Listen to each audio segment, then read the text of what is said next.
Hello and welcome to Local Edition. I'm Leslie Leyton.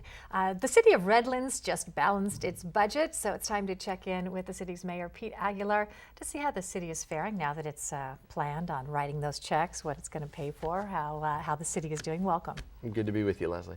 So you balanced the budget rather easily, and you have a little bit of a surplus this year. Yeah, we do. I think the city's operated in a very fiscally responsible manner. So this is the fourth budget, the last five that we've balanced. We have a $15 million reserve. So we're on good financial footing, and from that now we can start to have conversations about offering value back to residents. How is it that you were able to balance the budget more easily this year? I mean, the economy seems to be getting better, but not exponentially. Right, but a combination of factors. Obviously, we're still tightening up expenditures and being very cautious about expending tax dollars. But you're right, a growing economy, a little bit better employment, some sales tax additional revenue.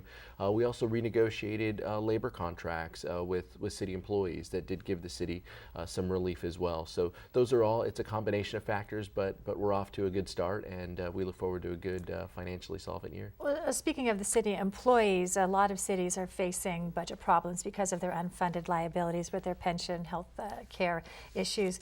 You can balance a budget without taking care of those liabilities. So how do you feel about what you're looking at as far as those responsibilities? Sure, our auditors feel that we're in very good financial shape. Obviously, we have the good reserve that I mentioned at $15 million.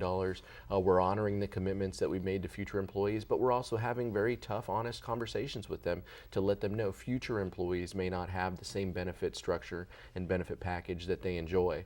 So that's how a lot of cities are managing this issue. Is new employees are coming into the program at reduced benefit schedules. That's one way that the city can right its financial ship, and that's what we've done.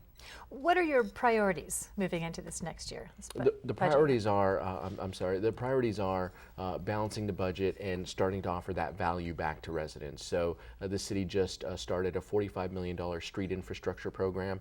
So putting $45 million of road improvements into the city. We have an aging city with aging infrastructure, so we need to take the time to invest in that to make sure that residents see those nice new streets. What else do you hear from residents during the council meetings, especially people coming and voicing their opinions, what they're concerned about? Sure. I mean, the most common issues that residents bring us are just your basic bread and butter issues of local government. It is potholes that people care about. It is potholes and streets and trimming trees. The city has 38,000 street trees that are our responsibility, so residents do have concerns. How often are we trimming those, and whether those roots are uplifting those sidewalks? That's a big concern.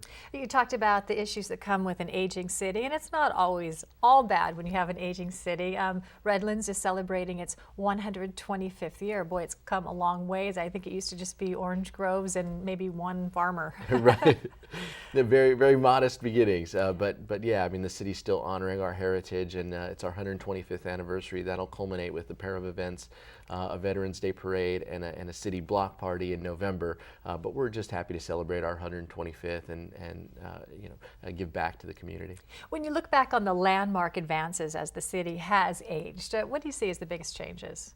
The biggest changes is growth. I mean, it's what a lot of Southern California cities are doing. So how do we manage that moving forward? How do we grow in a responsible manner and plan for those future residents, but still honoring our heritage? And I think we've done a good job with that. We have a MetroLink rail line that'll come to Redlands, but we also have 200 acres of orange groves that the city manages. So we're trying to do our part so the city, future city residents, understand what our heritage was about. Yeah, finding that balance. Mayor Pete Aguilar, thank you so much for being here today. Thank you.